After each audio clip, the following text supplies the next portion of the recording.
तो कई तरीके हैं, कुंडली देख लिया, टैरो रीडिंग कर लिया, वास्तु भी है। तो इस वास्तु का रोल कितना होता है, कितना % ये असर डालता है व्यक्ति के जीवन पे? वास्तु का अगर माने तो 90% तक रोल होता है। अच्छा, जय सिया राम। हमारे जीवन में वास्तु का बहुत महत्वपूर्ण स्थान है, यानी जो पंच तत्व है इसको समायोजित करके अपने जीवन को हम सुखमय बना सकते हैं। अभी आपके सामने उपस्थित हैं ज्योतिषाचार्य चेतना कालरा जी, जो कि वास्तु के भी जानकार हैं। आज ये आपको कुछ ऐसे टिप्स देंगी जिसे करने के बाद आपके जीवन में अनुकूलता प्राप्त होगी और जो भी परेशानियां हैं जीवन में वो सब दूर होंगी। स्वागत है आपका। जय सिया राम। जय सिया राम। आप तो समय समय पे वास्तु को लेकर काफ़ी कुछ जानकारी देते रहती हैं, पहले भी लोगों ने काफ़ी लाभ उठाया है इससे। आज की कड़ी में क्या खास बता रही है? देखिए, हिंदू धर्म में वास्तु शास्त्र एक अहम हिस्सा है जी हिंदू धर्म में। और वास्तु शास्त्र जो है सबसे पुरानी दौर से चला आ रहा है कि कुछ लोग समझते हैं ये आज आया तो आज नहीं है। जितने पहले भी हम चर्चा कर चुके हैं इस बारे में, बिल्कुल। जितनी भी पुरानी इमारतें हैं वो नेचुरली बनी हुई हैं। कुछ देखिए, मंदिर में जाते हैं हम, कितनी अच्छी वाइब्रेशंस आती हैं। तो उसका जो गुंबद है वो इस तरीके से डिज़ाइन किया जाता है कि वहाँ से जो उसकी नोक निकलती है उससे वाइब्रेशंस कैच होके उसके नीचे जितने लोग आते हैं उसको एक पॉजिटिव वाइब्स मिलती हैं। तो ये क्या है? ये वास्तु शास्त्र ही है जी, जो कि बहुत पुराना है, आज का नहीं है। हाँ, समस्याओं के साथ साथ इसका प्रचलन ज़्यादा बढ़ हाँ, गया। पहले की जितने सारे जो इमारतें हैं सभी वास्तु और शिल्प का ध्यान रख करके ही बनाए गए हैं। जी, बल्कि प्राचीन मंदिरों को देखें तो सब पूर्वाभिमुख हैं, पूरब की तरफ खुलते पूरब हैं। की तरफ। अब तो स्थान की कमी की वजह से सबका दरवाज़ा इधर उधर हो गया है, लेकिन विशेष इसका प्रभाव तो है। बिल्कुल बिल्कुल। और ये बहुत पुराने विज्ञानों में शामिल है। मतलब कि ऐसे नहीं बोलेंगे इसको कि ये ऐसे ही लिख दिया गया, ऐसे ही बना दिया गया। ये वैज्ञानिक तौर पे आधारित है, मतलब कि मान्यता प्राप्त है। जो ज्योतिषाचार्य हैं, वास्तु के एक्सपर्ट हैं, उनको ये बात पता है कि ये वैज्ञानिक तरीका है वास्तुशास्त्र। ऐसा अच्छा, ये नहीं है। बताइए कि कई बार कुछ लोग जो समस्याओं से घिरे होते हैं, तो आप जैसे लोगों से बातचीत करती हैं तो कई तरीके हैं, कुंडली देख लिया, टैरो रीडिंग कर लिया, वास्तु भी है। तो इस वास्तु का रोल कितना होता है, कितना % ये असर डालता है व्यक्ति के जीवन पे? वास्तु का अगर माने तो 90% तक रोल होता है। अच्छा, क्योंकि देखिए, अब मैं ये वाली बात हम पहले भी दोहरा चुकी है, आज दोहराई जाएगी बात कि मेरी पत्नी का अलग है, मेरे बेटे की अलग है, सबकी अलग अलग है, लेकिन जो घर है वो एक ही है जिसमें हम सब इकट्ठे होकर रहते हैं। और वहाँ पे ही पॉजिटिविटी नहीं है, वास्तु के हिसाब से कुछ नहीं है, तो हम सब लोगों पे की लाइफ पे इफ़ेक्ट पड़ेगा। हम सब लोग कहीं ना कहीं इफ़ेक्टेड रहेंगे, किसी ना किसी, चाहे किसी को बिजनेस में प्रॉब्लम हो, चाहे हेल्थ में दिक्कत हो, शादी ना हो रही हो बच्चों की, वंश आगे ना बढ़ रहा हो, कुछ भी हो, तो एक अकेला वास्तु ठीक होने से सभी की पत्रिकाएं सपोर्ट करने लग जाती हैं। क्योंकि देखिए, एक पूरे घर में हर दिशा में ग्रह है। जब वास्तु ठीक होगा तो सब सारे ग्रह अनुकूल हो जाएंगे हमारी चीज़ों के, तो वो अपने आप पॉजिटिव रिजल्ट देना शुरू कर देंगे। अब ऐसे कई बार आपने देखा होगा कि किसी के घर में सामान बिखरा पड़ा है इधर उधर, तो हम लोग कभी जाते हैं तो हमें देख कर ही लगता है चलिए जल्दी चलिए। तो वास्तु का एक बहुत ही महत्वपूर्ण रोल है। इसी तरीके से आपने देखे कॉर्नर वाला मकान, ज़्यादातर लोग मना करते हैं, कॉर्नर वाला मकान नहीं लेना, एल शेप नहीं लेना, वी शेप नहीं लेना, तिकोना नहीं लेना, मुसीबतें बढ़ती हैं उससे। तो कॉर्नर वाले मकान में भी दिक्कत होती है क्या? लोग तो कहते हैं कि हवा आएगी, अच्छी आएगी, खुला खुला सा लगेगा। कॉर्नर वाले मकान से तकलीफ़ें बढ़ जाती हैं। अच्छा, देखिए, अब क्या है, इसका सोल्यूशन निकाल दिया, महावास्तु में इसका सोल्यूशन निकल आया कि कुछ उपाय बना दिए गए कि ये उपाय कर लीजिए तो ये ठीक होगा, या कुछ ऐसे। अभी मेरे किसी क्लाइंट मेरे को 2-3 दिन से फ़ोन कर रही थी, तो मैं कहीं बाहर थी, उनको बता नहीं पाई, तो बोलती दीदी वी शेप का हमारा ट्रायंगल ऑफिस है, तो मैं ले लूँ। मैंने कहा भाई, अगर घर लेना होता तो ऑप्शन अलग होती, भाई तूने खरीदना है और ट्रायंगल मिल रहा है। यहाँ तूने रेंट पे ऑफिस लेना है और वो ट्रायंगल मिल रहा है, तो इसकी तो तेरे पास ऑप्शंस है ना, तो दूसरा ले सकती है। तो उसको पहले तो मैंने यही बोला कि तू छोड़ दे उस ऑफिस, ट्रायंगल वाला ऑफिस ना लेकर, दुनिया भर के ऑफिस पड़े हैं उस बिल्डिंग में, तू कोई और ले ले। बस वो थोड़ा उसको किराए में थोड़ा ऊपर नीचे उसका बजट था, तो मैंने कहा कोई ज़्यादा फ़र्क नहीं पड़ेगा, आप ढूंढिए। क्योंकि अभी क्या है, महावास्तु में सब उपाय आ गए, तो सब लोग सोचते हैं पहले मकान ले लें बाद में फिर उपाय उपाय करेंगे। करा लेंगे। लेकिन आप कोशिश कीजिए ना कि वास्तु के हिसाब से खरीदें पहले। कोशिश करने में क्या हर्ज है। अगर 1% आपको देखिए बजट का हिसाब भी होता है।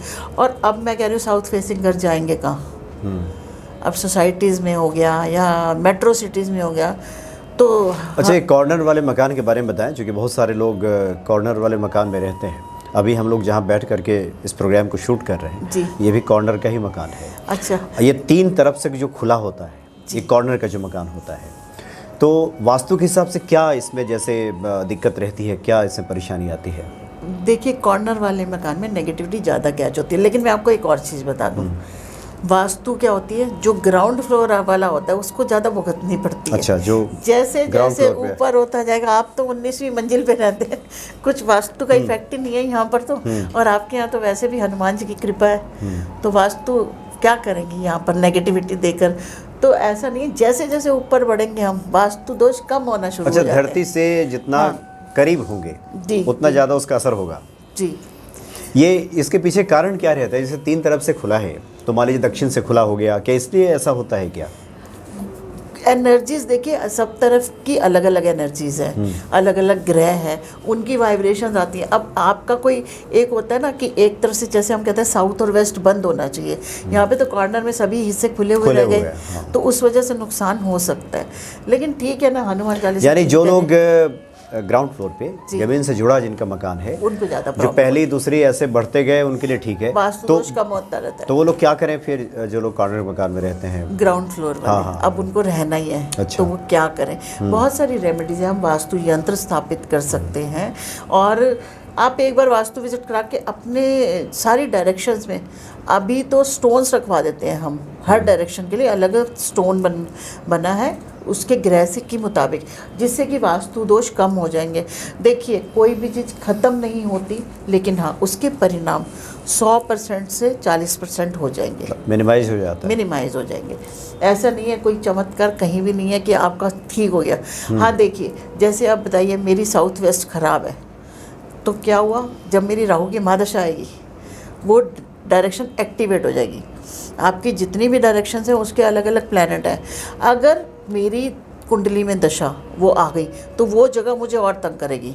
अगर मैंने वो डायरेक्शन ठीक रखी और मेरी दशा आई तो वो जगह मुझे तंग नहीं करेगी, वो प्लैनेट मुझे इतना तंग नहीं करेगा। जो एल शेप के घर हैं उनके दरवाजे को आप कॉर्नर पे बना दो, मध्य की बजाय कॉर्नर पे बना दो।